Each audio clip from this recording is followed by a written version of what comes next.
Programa Lígia Marques, a arte de fazer o belo. Realização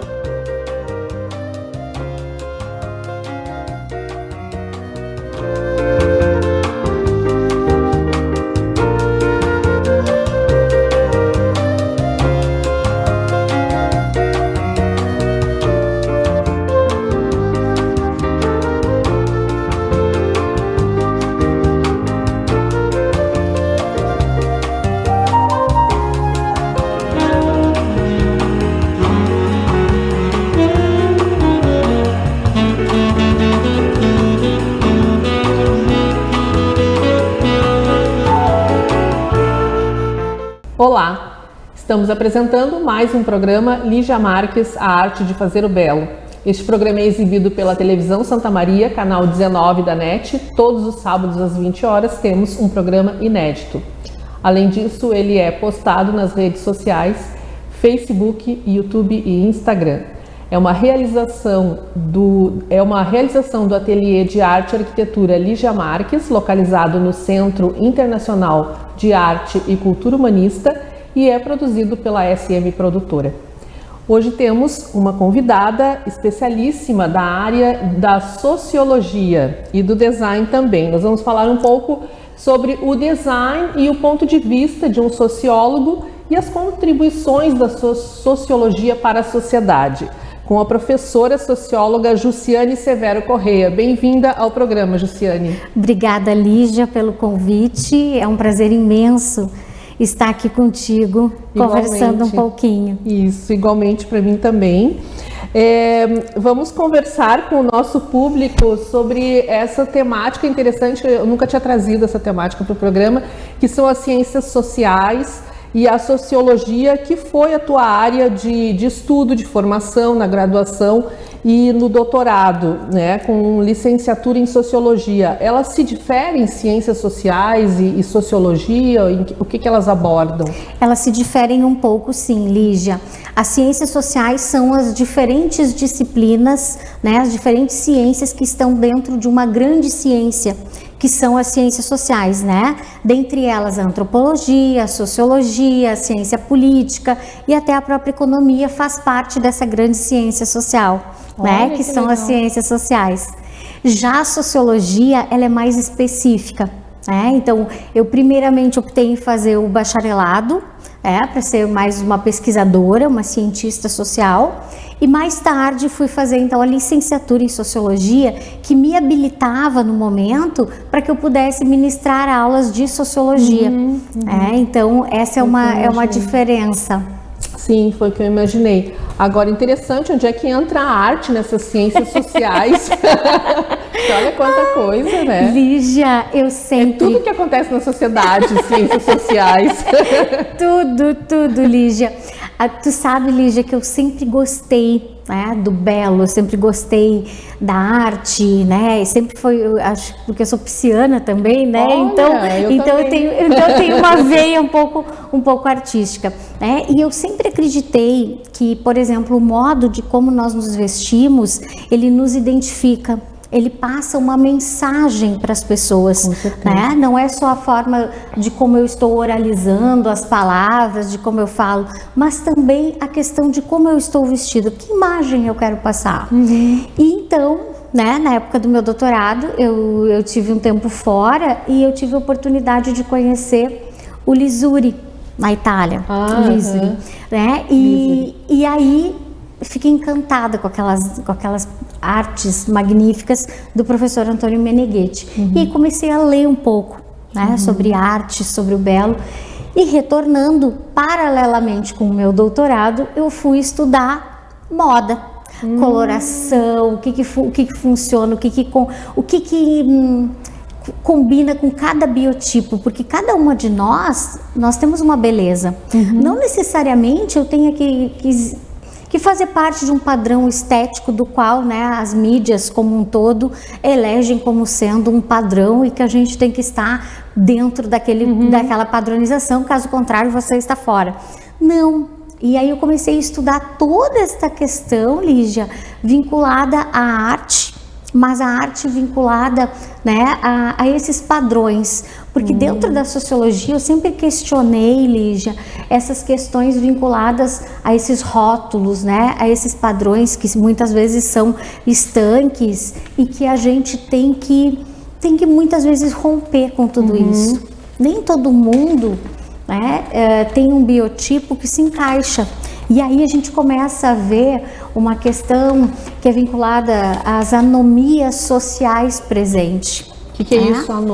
Anomia? Anomia social. Sem nome. E aí é um conceito que um autor, um sociólogo muito famoso chamado Emile Durkheim, e em que ele lá no final do século XIX, ele vai nos dizer que a sociedade muitas vezes ela apresenta alguns problemas sociais. No caso, ele compara as ciências humanas às ciências sociais, porque era muito difícil, né, conseguir consolidar um método e um objeto de estudo. Então, anomia é algo que está doentio, é algo que está fora desse padrão.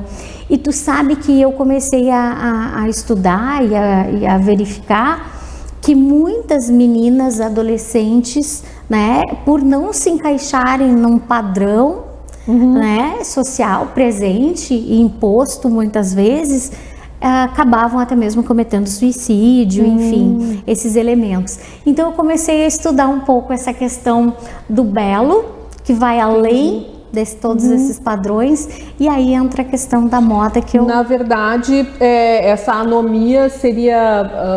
porque o padrão pode levar a um estereótipo também, né? Perfeito. Então, quando a pessoa está fora da sua identidade, no caso que ela veste uma roupa que a moda informa e não aquele design que é segundo a identidade, a alma, o interior da pessoa, ela começa a sofrer por dentro, só que ela não está nem sabendo que ela está sofrendo. Muitas vezes. Olha que pode causar um suicídio, tu vê, né? É verdade, Lígia, porque é uma coisa assim, ó, que muitas vezes as pessoas não se dão conta, né? É o inconsciente falando muito mais alto e essa pessoa, ela acaba colocando isso, demonstrando isso de uma forma, né, bastante invasiva, né, bastante sofrida, né, podendo trazer a questão do suicídio, né, esses estereótipos. Legal, continuando assim nesse assunto, por exemplo, eu traria eu como exemplo, né, mas tem outras pessoas. Eu me visto de um modo como eu gosto e eu acho que é mais autêntico, digamos assim, né? Mas o outro que vê isso não percebe, ele não vê como autenticidade. Às vezes ele vê como um exibicionismo. Isso incomoda as pessoas. Tu poderia falar socialmente por que isso incomoda as pessoas? Eu acho que as pessoas estão menos autênticas e infelizes do que felizes para poder admirar aquele que é autêntico. Concorda? Concordo.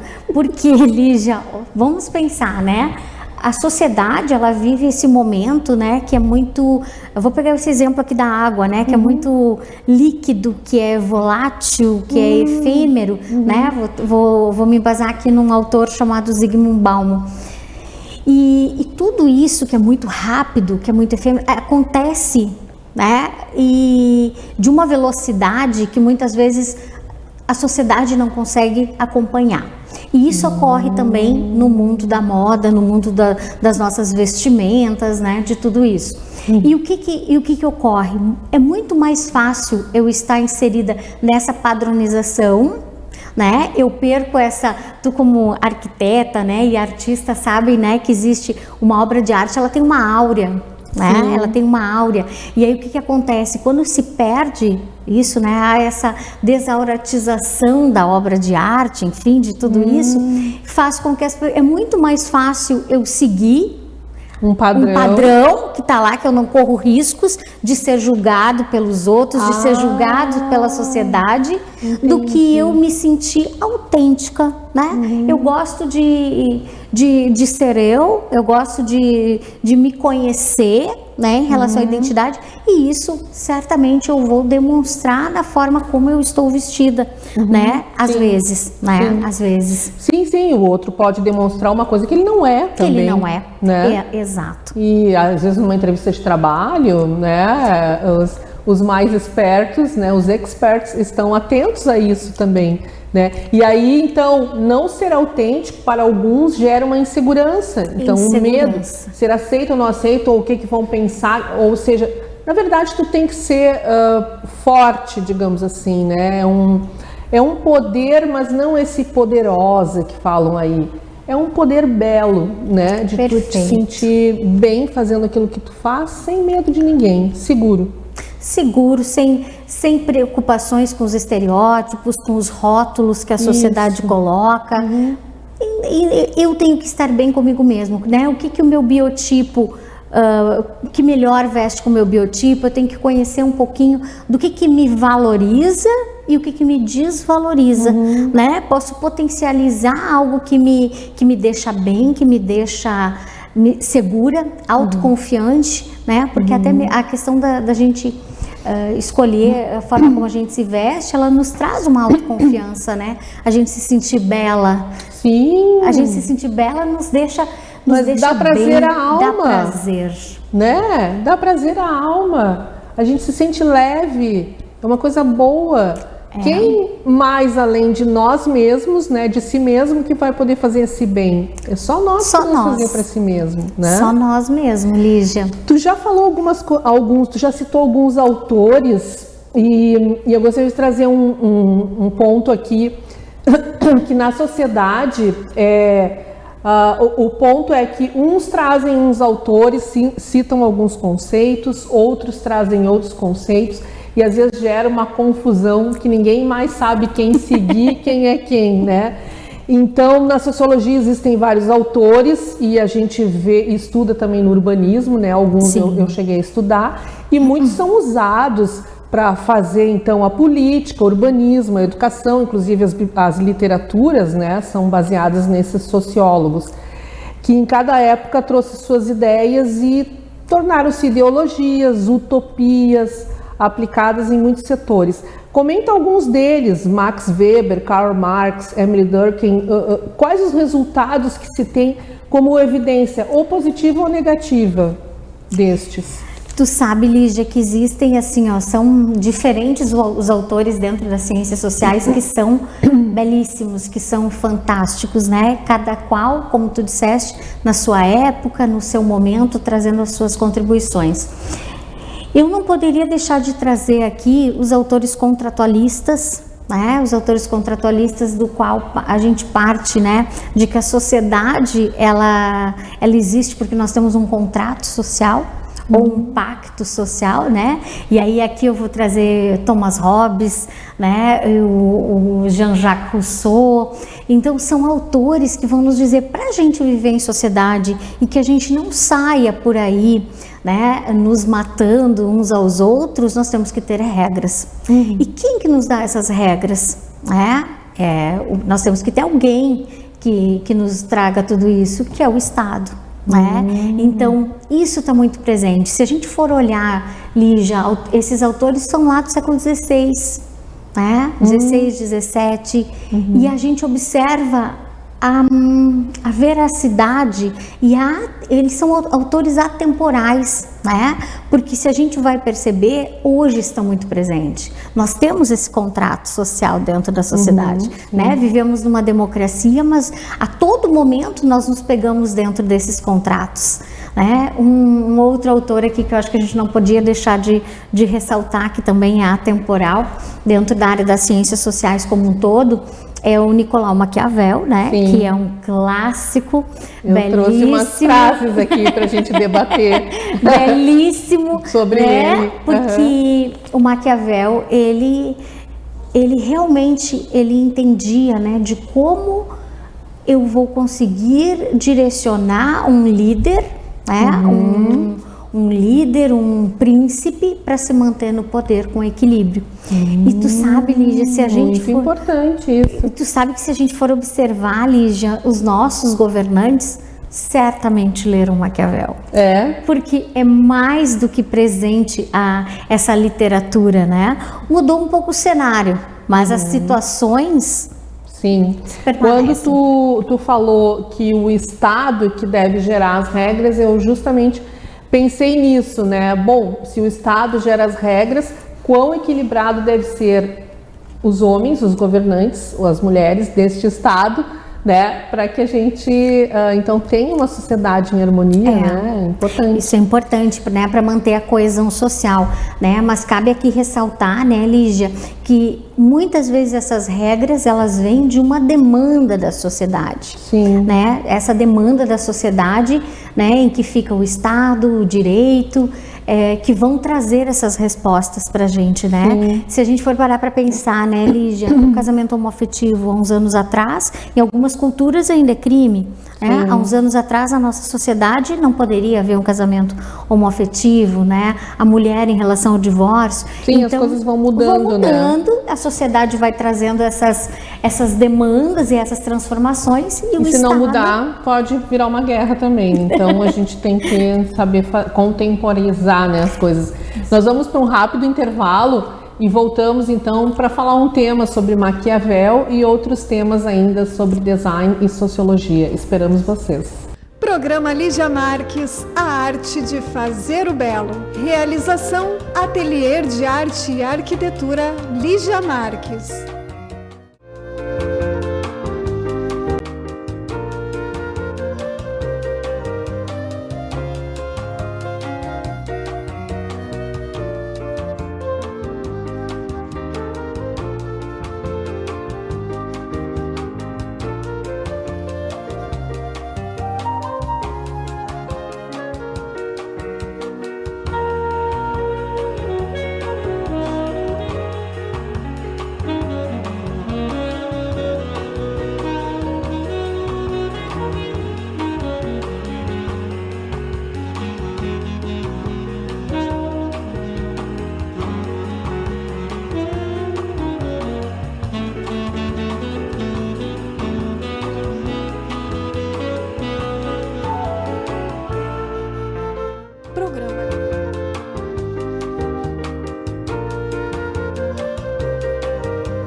Voltamos a apresentar o programa Lígia Marques, a arte de fazer o belo. Continuamos conversando com eu sempre não consigo dizer teu nome. Jussiane. Jussiane, é um nome super diferente, Jussiane Correia. Eu misturo com outros nomes. De onde é que veio o teu nome, Jussiane? Minha mãe. Sim, escolhe, eles fazem umas uniões às vezes, né? Jussiane. Também todo mundo chama de Jussi ou de Ju, né? E aí o nome inteiro eu acabo... Exatamente, todo mundo me chama com apelido. Jussiane, eu queria falar umas frases aqui de Maquiavel, porque eu achei interessante assim. Nós temos visto muitos debates sobre o sucesso, ou também nas redes sociais, né? Aqueles cards sobre sucesso, sobre vencedores. Afinal de contas, né? O que é o sucesso? Tem muitas pessoas debatendo isso. E ele tem umas frases sobre ambição que eu achei interessante. Às vezes, quando a gente lê, a gente faz uma interpretação num dia de um modo, no outro dia de outro, né? Por exemplo, Maquiavel fala assim: os que vencem, não importa como vençam, nunca conquistam a vergonha. É interessante, a gente pode parar e pensar o que isso quer dizer, né? Sem julgar, né? Sem criticar. Toda a ação é designada em termos do fim que procura atingir. Correto. A ambição do homem é tão grande que, para satisfazer uma vontade presente, não pensa no mal que daí a algum tempo pode resultar dela. Realmente, assim, eu hoje penso que a ambição é uma coisa bela, mas eu não fui educada para pensar que a ambição era bela e era positiva para mim, né? Para alcançar aquela ação que eu gostaria. O que tu poderia argumentar a respeito disso? Porque às vezes eu penso também, aquilo que eu faço é importante eu prever, saber, pensar o resultado, se será bom ou ruim, para mim e para o outro. Sim. Né? Tu sabe, Lígia, o Maquiavel, ele foi, né, trazendo essas frases, né? O Maquiavel, ele foi um autor à frente do seu tempo, né? O ponto central dele, ele queria romper com a política e a religião, né? Para ele, Estado e política deveriam romper, né? Ser rompidos, essa relação. Então, tu imagina para a época como isso chega, né? Porque onde a igreja dava todas as bênçãos, né? Então isso veio como, por isso que o pensamento maquiaveliano, né? Às vezes as pessoas chamam, é maquiavélico porque fala em relação a coisas que são ruins. Não, o Maquiavel, ele era à frente do seu tempo. Eles acabaram deturpando o nome dele, né? E achando um outro significado. Exatamente, né? Então foi deturpando toda essa questão. E tu sabe, Lígia, bem como tu disseste, nós não fomos educados para pensar na ambição como algo positivo. A ambição é algo inerente ao ser humano. Todos nós queremos nos desenvolver como pessoa, como ser humano, e a ambição faz parte desse processo. E o que o Maquiavel queria dizer é que realmente, bom, para a época eu tenho as conquistas das terras, né? Enfim, era muito importante você conquistar a terra, era vergonhoso caso você não vencesse uma determinada guerra. Então você tinha que usar de todos os artifícios naquele contexto para vencer, né, aquele momento. E o Maquiavel, então, ele foi deturpado, o pensamento dele, sob esse viés, né? Porque ele, em nenhum momento, o Maquiavel dizia assim, tu não vai ser ético, tu não vai ser profissional. Não, o Maquiavel em nenhum momento dizia isso. Mas as leituras da época faziam com que, como que um cara vai chegar e vai pensar, né? O idealizador da política moderna vai chegar e vai dizer assim, não, você não pode mais trazer a igreja, né, para cá como sendo fundamental nesse processo. Isso sempre acontece, né, em determinadas épocas, sempre acontece nas diferentes épocas, alguém que está trazendo o novo, né, e aquilo choca um pouco porque, incrivelmente, para a gente criar e fazer o belo, a gente tem que ir em busca da curiosidade e do novo.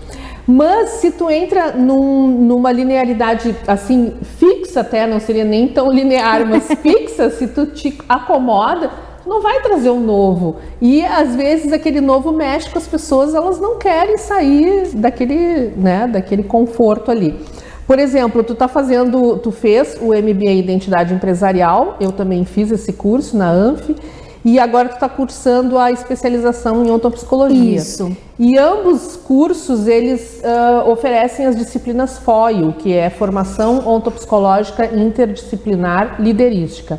Qual a ênfase, eu trouxe 2 livros aqui, qual a ênfase, por exemplo, que o autor Antônio Meneghetti, no campo da sociologia, ele contribui como autor, o que ele traz de novo, né, na sociedade? Nós temos esses livros aqui. Tu sabe, Lígia, que eu já tinha feito um doutorado, né, e fui fazer um MBA para conhecer, né, como é que essa metodologia FOIO, né, em relação a você desenvolver líderes na sociedade. E eu me sentia uma líder, mas não, como eu te disse, nós não fomos educados para esse desenvolvimento como pessoa, como líder, como autêntico, né? Essa autenticidade, essa identidade.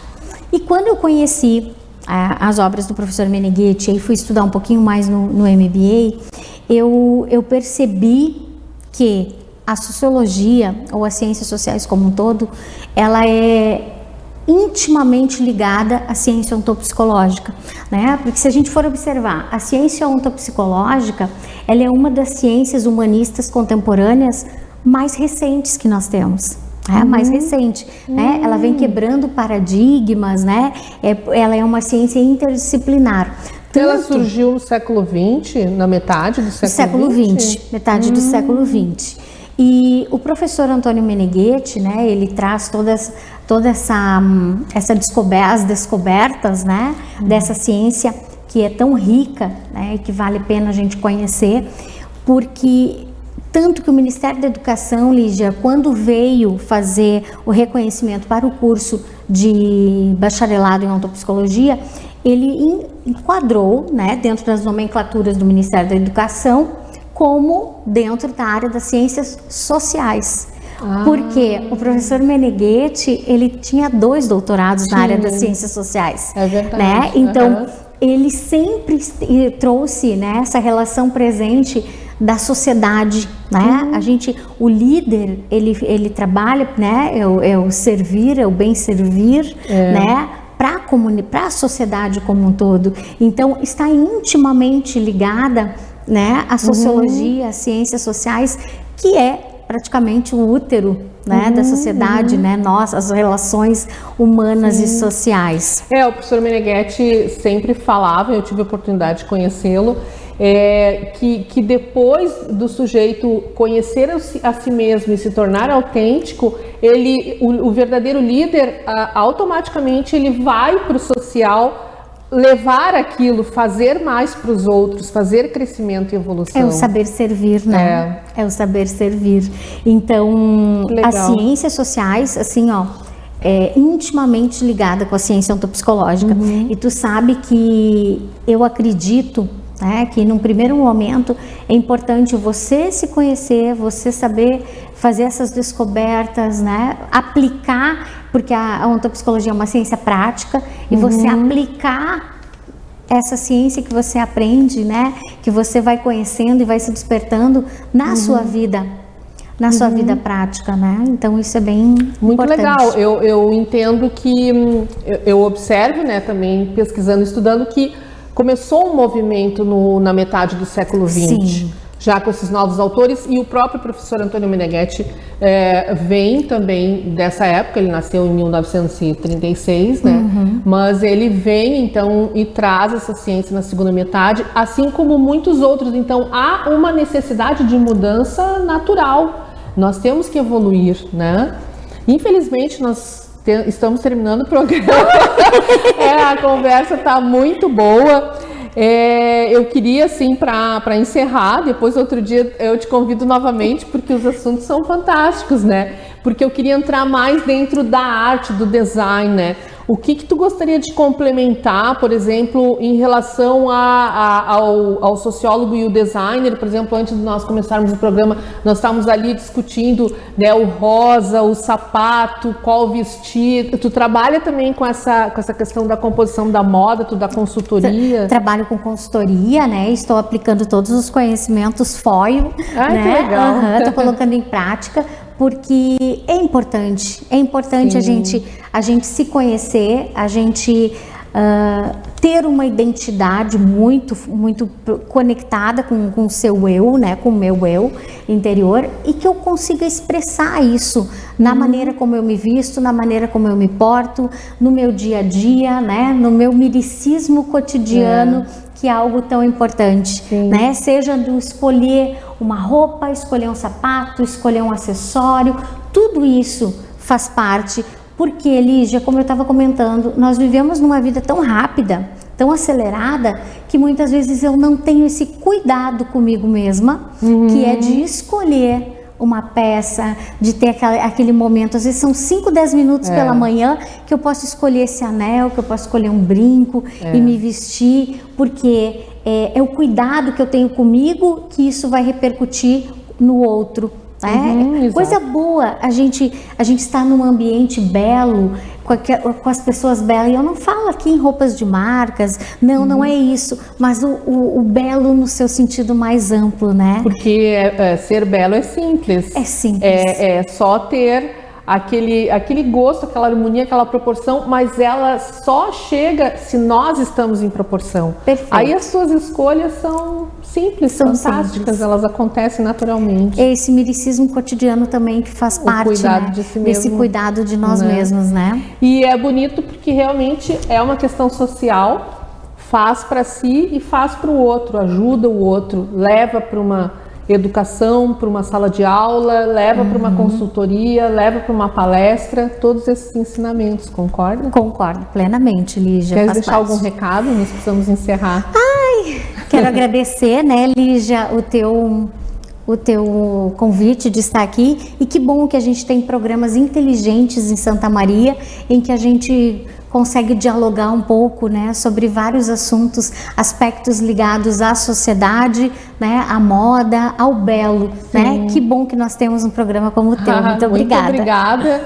e eu posso te dizer que eu sou apaixonada por esse programa, eu adoro fazer, eu faço com muito carinho e eu conto com os meus colaboradores, amigos, professores, né, empresários, todo mundo que puder me ajudar a tocar isso aqui, inclusive como apoiador cultural. Muito obrigada pela tua vinda ao programa.